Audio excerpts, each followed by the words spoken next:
안녕하세요 대표님들, 이동기획에서입니다. 사업을 운영을 하시면서 가장 기분 좋은 순간이 어떤 게 있으실까요? 매출이 좀 꾸준히 성장을 할 때, 아니면 통장에 현금이 좀 많이 쌓여 있을 때. 사실 제가 남자라서 그런지는 몰라도 저는 좋은 차를 타면 되게 기분이 좋을 것 같습니다. 실제로 젊은 대표님들도 저한테 내가 진짜 성공했구나 라고 느낄 때가 이제 차가 조금 좋아졌을 때랑 집이 좋아졌을 때 얘기인데, 이제 오늘 말씀드릴 주제는 법인차 또는 개인용 사업 자동차를 구매하려고 고려하시는 대표님들께 조금 도움이 되고자 영상을 찍게 되었습니다. 사실 실제로 구매를 하실 때 되게 많이 고민을 하시는 것 같아요. 구매도 현금 구매가 있을 수 있고 할부 구매가 있을 수 있겠죠. 이게 좋을지, 아니면 리스가 좋을지, 렌탈이 좋을지, 어떤 방식이 제일 유리하고 어떤 차를 제일 사는 게 최선일지, 이런 거에 대해서 말씀을 드려보고자 합니다. 첫 번째로는 구매 방법과 관련된 내용이에요. 이제 구매 방법은 크게 현금 구매가 있고 할부 구매가 있고 리스와 렌탈이 있겠죠. 이게 세법적인 부분에 대해서는 이 네 개의 방식이 차이가 없습니다. 방식과 기간이 조금 차이가 있을 수는 있어도 세부담을 하는 측면에서는 동일하거든요. 아마 다른 세무사님들 영상을 보셔도 이거는 똑같이 얘기를 하실 겁니다. 가끔 저한테 이제 다른 대표님들이 문의 주시는 내용으로는 딜러는 리스로 하면은 경비를 인정을 받고 렌탈은 못 받아요, 아니면 반대로 이렇게 얘기를 해요라는 경우가 있을 수 있는데, 그거 다 아니고요. 실제로는 네 가지 방법의 차이는 없습니다. 그리고 이제 두 번째로는 이제 세무적인 측면뿐만 아니라 재무적인 측면을 조금 봐야 되는 부분이 있는데, 구매 방식 중에서도 이제 할부 그리고 리스 방식 중에서는 금융 리스를 조금 조심하셔야 되는 부분이 있습니다. 회계적으로나 이제 재무적으로는 리스에 남은 금액들 아니면 이제 할부 금액에 남은 금액을 부채로 보게 되어 있어요.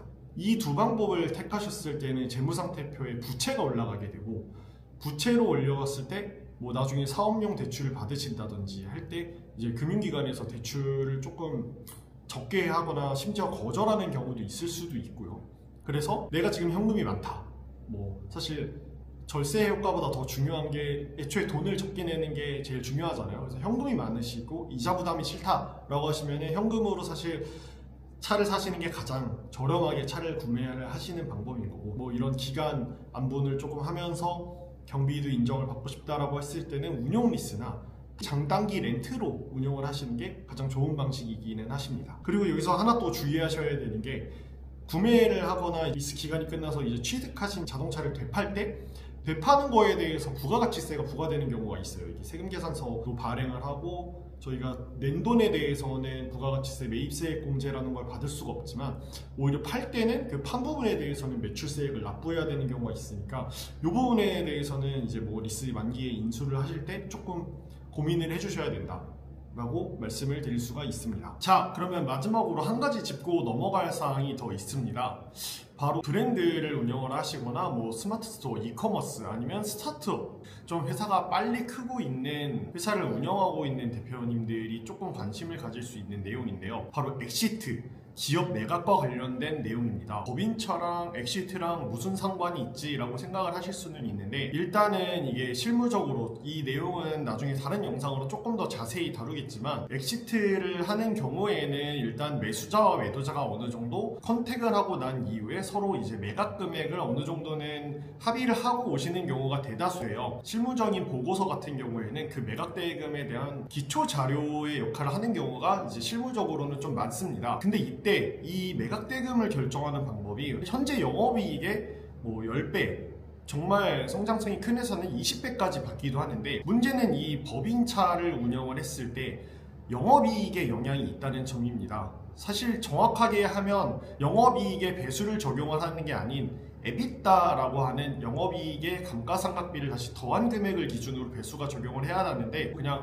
현재 영업이익에 내가 너희 사업을 사는데 10배를 줄게, 20배를 줄게, 현재 10억이니까 곱하기 20배를 해서 200억에 너희 회사를 살게, 이런 식으로 딜이 이루어지는 경우가 꽤나 있는데, 문제는 이제 이 법인차 이제 구매를 하거나 금융리스로 이용을 하시는 경우에는 비용이 감가상각비로 인식이 되어 있을 거고, 이제 렌탈로 하거나 이제 운용리스로 이용을 하시는 경우에는 지급임차료, 임차료 계정으로 판매비와 관리비로 계산이 되어서 어쨌든 이 비용 둘 다 영업이익에서 차감이 되는 이익을 줄이는 역할을 하게 돼요. 좀 극단적인 예로 어떤 회사가 20배의 영업이익 배수로 밸류를 받았는데 5억짜리 차를 이제 대표님이 뽑으셨다고 가정을 했을 때 뭐 5년 동안 이 비용을 감가상각비로 인식을 하거나 아니면 이자를 고려하지 않고 단순히 임차료 지급을 5년 동안 5억을 한다. 1년에 1억씩 비용이 되겠죠. 지급 임차료와 감가상각비 모두.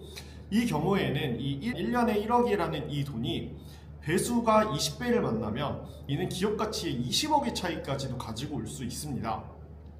사실 이 부분은 아주 정확하게 계산된 구조는 아니어서 물론 실제 딜이 이루어질 때에는 조금 더 가정이 들어가고 이런 영업용 차량에 대해서는 사실 감가상각비를 다시 더해주는 절차를 통해서 에비타에 다시 가산이 되기는 하지만 문제점은 이제 렌탈이랑 운용 리스를 이용하는 경우입니다. 방금 말씀드린 것처럼 에비타, 영업이익에서 감가상각비를 다시 더해주는 개념은 현금 흐름이 없는 비용이다 보니까 더해주는 개념이 조금 강해요. 근데 문제는 지급 임차료, 이제 렌탈료와 운용 리스료로 나가는 방식은 비용과 현금이 나가는 방식이다 보니까 요 금액은 영업이익에서 가산을 해주지가 않습니다. 그럼 나는 똑같은 차를 할부로 구매한 경우에는 이제 자산이 인식이 되고 부채가 인식이 되면서 현금 흐름은 렌탈이랑 운용 리스와 똑같이 나가지만 어쨌든 감가상각비라는 계정으로 인식이 되거든요. 이 감가상각비라는 비용으로 인식이 되었을 때 똑같이 돈이 나간다고 하더라도 감가상각비로 1억이 나가는 것과 지급임차료로 1억이 나가는 게 에비타의 효과를 다르게 가져올 수가 있습니다. 사실 이것도 정확하지는 않죠.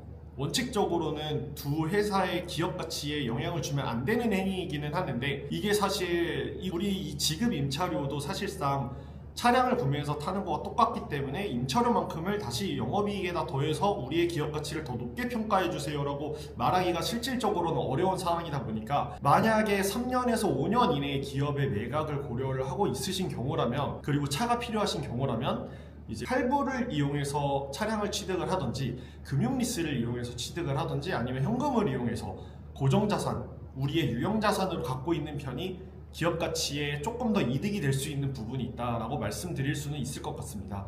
물론 이것도 사실 정확하지 않고 저희 기업 가치를 평가하는 방법이 방금 제가 말씀드린 영업이익의 배수를 적용하는 방법이 아닌 현금 흐름을 기준으로 이제 현재 가치라는 뭐 복잡한 방법을 통해서 기업 가치를 산정을 하셨다면 사실 이 부분에 대해서는 어느 정도 조정이 되기는 하는데 방금처럼 이렇게 러프하게 뭐 영업이익의 몇 배, 에비타의 몇 배로 너의 기업을 우리가 살게 이렇게 가는 애는 이런 차량의 렌트 방식이라든지 차량의 구매 방식이나 이용 방식에 따라서 아니면 차량이 있냐 없냐에 따라서 꽤 큰 범위의 기업 가치의 변동이 있을 수도 있다. 그럼 과연 얼마짜리를 타는 게 이제 최선이냐? 사실 저희가 이 사업용 자동차의 비용은 크게 두 가지로 나누거든요. 하나가 이제 차량 가격과 관련된 부분이고 하나가 이제 운용을 하면서 타는 부분인데 당연히 업무 일지가 적절하게 작성이 되었을 때를 가정을 했을 때는 그러니까 타고 다니면서 드는 뭐 유류비 이런 부분에 대해서는 딱히 한도가 없습니다. 근데 차량 가격에 대해서는 연에 800만 원 한도가 있어서 이 부분이 이제 가장 쟁점이 되는 부분인데 이제 저희가 현금 취득을 했다고 가정을 해보겠습니다. 현금 취득으로 저희가 차를 사는 경우에는 이제 감가상각이라는 거를 하게 돼요. 저희가 이제 흔히 감가된다는 이제 가격이 떨어지는 부분을 말하는데 이게 사실 회계에서 감가상각은 이 자동차가 몇 년 동안 자기의 역할을 할 거냐 그 기간 동안 나누자의 의미가 더 강하기 때문에 뭐 5년 동안 감가상각을 강제합니다. 그래서 예를 들어 5천만 원짜리를 사셨다 그러면 5년 동안 1,000만 원씩 비용을 인식을 해라. 그리고 그 1,000만 원과 1년 한도 800만 원을 비교를 해서 저 200만 원은 비용으로 인정을 해주지 않겠다. 올해 비용으로는 인정을 해주지는 않겠다 라는 취지가 있습니다. 그러다 보니까 이제 최선의 예를 들어 5년 동안만 딱 깔끔하게 끊어지는 차량의 가격은 4천만 원. 4천만 원짜리 차를 사시면 뭐 비용이 부인되어서 나중에 뭐 2월 되는 거 없이 깔끔하게 끝내실 수 있는데 사실 4천만 원짜리 차면은 그랜저 요 정도 되는데 조금 아쉬우시잖아요. 그래서 저한테 뭐 그런 질문들도 많이 하세요. 벤츠 그래도 한 1억짜리는 안 되겠냐? 아니면 조금 더 돈을 잘 버시는 대표님들 같은 경우에는 뭐 포르쉐는 안 되나요? 회계사님이라고 했을 때 됩니다. 되는데 일단은 첫 번째로 운행일지를 잘 작성을 하셔야 되고요. 운행일지를 작성을 하셨어도 연에 800만 원까지는 인정받을 수 있다. 하지만 그 금액을 넘어가는, 예를 들어 1억짜리면 5년으로 나누면 2천만 원이겠죠. 1200만 원은 올해 비용으로는 인정을 받지 못합니다. 그래서 이제 5년 동안 뭐 1200만 원씩 매년 부인을 당해서 5년이면은 총 6천만 원이겠죠. 이 6천만 원은 뭐 나중에 처분을 하실 때는 뭐 처분 이익과 이제 이 6천만 원이 없어지면서 처분 이익을 상쇄를 하고 그 남은 금액을 이제 또 연에 800만 원씩 한도로 해서 경비로 인정을 해주기는 하는데, 어쨌든 조금 기간이 길어질 수 있다. 차값이 많이 높아지면 이 경비로 인정받는 기간이 좀 늘어나게 된다는 점은 조금 인지를 하고 계셔야 됩니다. 그럼 여기서 이제 한 발자국 더 들어가시는 대표님들이 있으세요. 가끔 저한테 페라리 람보르기니도 사도 되나요? 저희 지금 돈 잘 벌어가지고 그런 슈퍼카도 타고 싶은데, 뭐 주변에 저희 주변 대표님도 뭐 람보르기니 뭐 샀대요 이렇게 여쭤보시는 경우들이 있는데, 저는 요거는 조금 추천드리지 않습니다. 이게 왜냐면 페라리 람보르기니라고 해서 이런 경비를 아예 인정을 안 해준다라고 하는 건 없기는 한데, 뭐 거기도 당연히 출퇴근용으로 쓸 수도 있고 쓰는 게 인정받으면 당연히 경비 처리가 될 수 있어요. 물론 기간이 엄청 길어지겠죠. 근데 그렇다고 하더라도 이게 세무조사가 나오는 경우가 있어요. 아마 고가의 슈퍼카들은 제가 알기로는 법인의 명의로 구매를 하신 경우에는 어느 정도 전산상에 공유가 되는 걸로 알고 있고, 공유가 되고 난 이후에 실제로 세무조사가 나와서 이제 운행일지 같은 거를 보는 경우가 있는데, 그때 조금 깐깐하게 볼 가능성이 높습니다.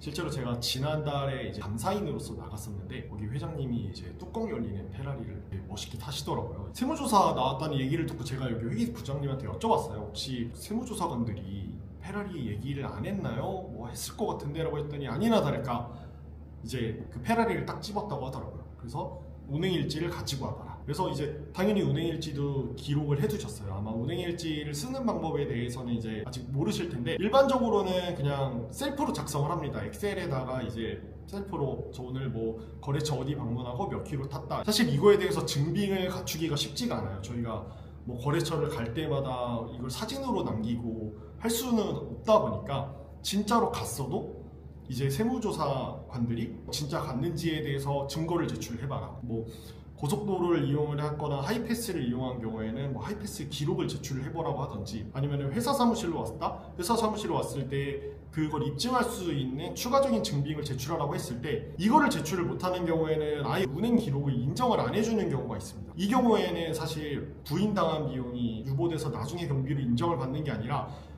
대표님이 가져가신 거로 간주를 해서 소득세까지 부과를 해버리기 때문에, 페라리랑 람보르기니는 굉장히 리스크가 있어서, 뭐 사실 포르쉐 중에 911도 마찬가지고요. 이런 누가 봐도 너무 스포츠카 성향의 차들은 조금 추천드리지 않습니다. 모든 차들이 다 이렇게 비용도 인정 못 받고 운행일지를 작성을 하고 해야 되나요? 라고 여쭤보시면, 일단 경차, 그리고 이제 카니발 같은 9인 이상이 탈 수 있는 자동차들, 버스, 택시, 이런 애들은 이 대상이 아닙니다. 그래서 제가 추천드리는 바는, 저희 요즘에 카니발이 1억이 넘는 하이리무진 카니발 이런 게 있더라고요. 되게 내부도 엄청 근사하고 하는데, 이거를 법인차로 뽑으시면 경비는 전액 인정받으실 수 있고 별도의 운행일지도 비치하지 않으셔도 돼서 요거를 조금 추천을 드리고는 있습니다. 자, 그럼 마지막으로 이건 좀 부수적인 부분일 수도 있는데, 사업과 관련된, 자금과 관련된 얘기를 조금 더 드려야 될 것 같아요. 어쨌든 사실 이 법인차나 뭐 개인 사업용 자동차를 타는 거에 있어서 세부담 효과는 동일하다라고 했을 때는,